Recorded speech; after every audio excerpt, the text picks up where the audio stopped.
Oui les amis, bonjour, j'espère que vous allez bien. Pour ma part ça va. Le Japon promet d'intervenir militairement contre la Chine si jamais la Chine envahit militairement Taïwan. Voilà, c'était le 7 novembre, hein. Nous sommes aujourd'hui le 15 novembre, non, c'était il y a une semaine que la première ministre japonaise l'a déclaré. Alors tout de suite, Pékin a réagi, a convoqué l'ambassade du Japon en Chine. Mais le Japon a gardé sa même position. Alors, qu'est-ce que le vice-ministre des Affaires étrangères chinois a déclaré?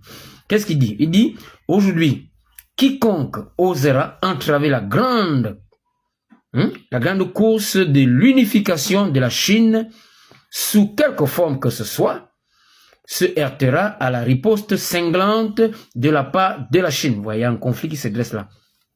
Le Japon et la Chine pourraient donc se retrouver en conflit militaire.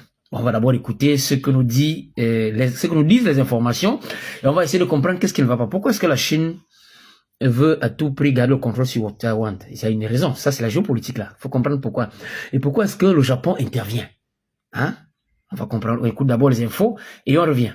La relation diplomatique monte d'un cran entre la Chine et le Japon et risque de déborder d'un point de vue militaire. En effet, depuis plusieurs jours, les deux puissances asiatiques s'écharpent sur l'île de Taïwan après les propos de la première ministre japonaise, Takaichi, qui a affirmé que le Japon interviendrait militairement à Taïwan dans le cas d'une invasion chinoise de plus en plus probable. Les propos ont provoqué la colère de la Chine, qui met en garde le Japon d'une riposte militaire ferme.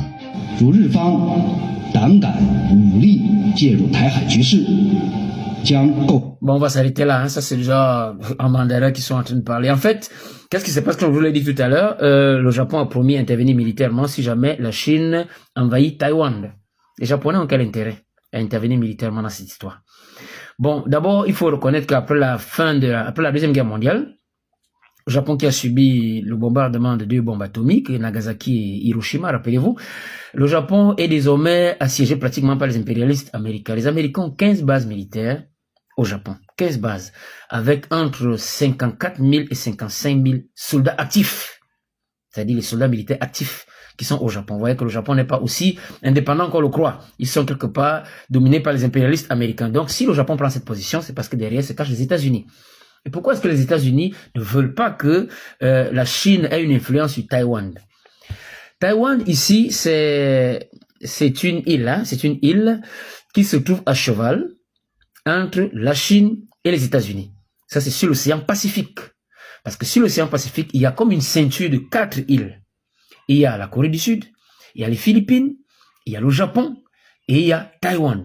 Et ce sont ces îles-là qui séparent la Chine des États-Unis. Alors, les Chinois veulent garder le contrôle sur Taïwan. Pourquoi?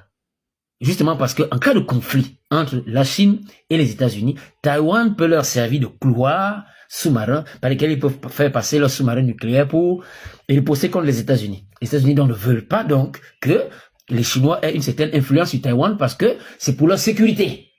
Donc eux, ils peuvent faire le désordre dans le monde, mais ils sont protégés par ce qu'on appelle en géopolitique l'isolationnisme. Comme ils sont éloignés, personne ne peut les attaquer militairement de manière facile. Donc Taïwan reste donc un point stratégique pour les Américains. Ils ne veulent donc pas que les Chinois aient le contrôle sur Taïwan. Mais Taïwan ici est constitué de la population chinoise. Pourquoi est-ce que je le dis? En Chine, il y a eu le tout premier parti politique qu'on appelait le Kuomintang. Le Kuomintang a été créé par un homme politique qu'on appelait Sun Yat-sen. Il a créé ce parti politique en 1912. Voilà. En ce moment, la Chine avait un gouvernement. Et le tout premier parti politique d'opposition, c'était donc le Kuomintang. Le Kuomintang donc fait un soulèvement avec le deuxième parti politique qui s'est créé. Le deuxième parti politique, c'était le Parti communiste. Donc il y avait donc deux principaux partis politiques d'opposition en Chine.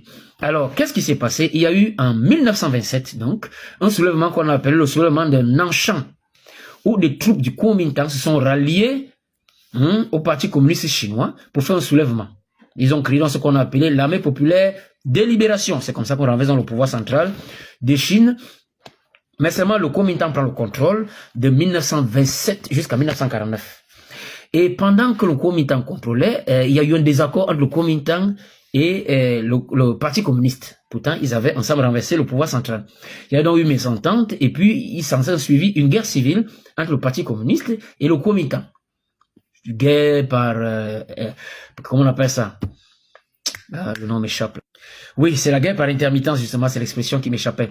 Donc, il y a eu des guerres par intermittence entre le Kuomintang, qui gouvernait déjà la Chine, et le Parti communiste, qui était devenu comme un autre parti d'opposition. Il faisait donc des guerres, une guerre civile par intermittence, donc par moment. La guerre se termine donc, la guerre civile chinoise, donc, dont je suis en train de parler, se termine donc en 1949, lorsque le Parti communiste reprend le dessus et renverse le Kuomintang. Ça s'est passé en 1949. Le Kuomintang, donc, ayant perdu dans la guerre civile de 1949, s'enfuit donc pour s'installer à Taïwan. Et tous les Chinois qui supportaient le Kuomintang sont aussi partis à Taïwan. C'est comme ça qu'ils sont allés vivre là-bas. Donc, Taïwan, que vous voyez, habité par les Chinois. C'est le peuple chinois qui est là-bas. Voilà quoi, vous avez entendu le vice-ministre des Affaires étrangères dire que quiconque va s'interférer à l'unification de la Chine aura une riposte cinglante de la part de la Chine. Quelque part, c'est tous les Chinois qui sont à Taïwan.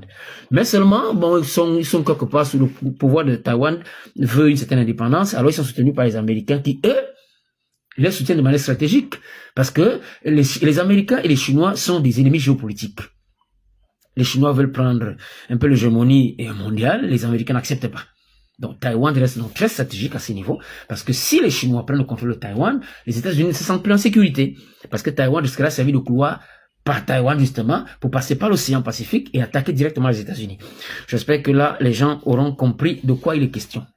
Alors si la première ministre japonaise déclare dans ce qu'elle a déclaré que le Japon entrera en conflit militaire contre la Chine si jamais la Chine intervient, et si jamais la Chine envahit Taïwan, vous comprenez clairement que c'est les Américains qui parlent au travers du gouvernement japonais. Déjà que le Japon a 15 bases militaires américaines, vous comprenez, avec entre 54 000 et 55 000 soldats permanents et actifs qui sont américains sur le sol japonais. Je crois que ce sera compris à ce niveau pour ceux qui veulent comprendre que si ça passe exactement entre Taïwan, la Chine et le Japon, c'est un peu ça. Comme je l'ai dit, entre la Chine et les Américains, il y a une ceinture d'îles. Tout ceci c'est sur l'océan Pacifique. Je l'ai dit, il y a les Philippines, il y a le Japon, il y a la Corée du Sud et il y a Taïwan. Ceux-là sont tous des alliés des États-Unis. Mais il n'y a que Taïwan qui est constitué des Chinois et le gouvernement central de Chine veut garder le contrôle sur Taïwan pour pouvoir attaquer aussi les Américains qui dérangent. Parce qu'il faut le reconnaître, les Américains créent des troupes partout dans le monde mais restent très isolés. Ils ont 800 bases militaires dans le monde, alors que la Russie n'a que 12. Oui, c'était un peu ça. Voilà, je vais donc m'arrêter là. C'était un peu ça notre petite capsule géopolitique de ce matin, ce qui me découvre donc pour la première fois. Bien vouloir vous abonner, partager, liker. Je fais d'habitude dans la géopolitique internationale, je fais dans l'éveil des consciences et quelquefois dans les affaires matrimoniales. Comme je l'ai souvent dit, si je n'ai fait que parler, c'est pour vous que je parlerai. Ma bouche sera la bouche des malheurs qui n'ont point de bouche et ma voix la liberté de celles qui s'affaissent. Au cachot du désespoir, je reprends ici la célèbre phrase de M. Césaire au Martiniquais dans Caïda Retour au pays natal en ces termes dont je vous laisse et vous souhaite de passer une très bonne journée. Et nous revoyons la prochaine vidéo.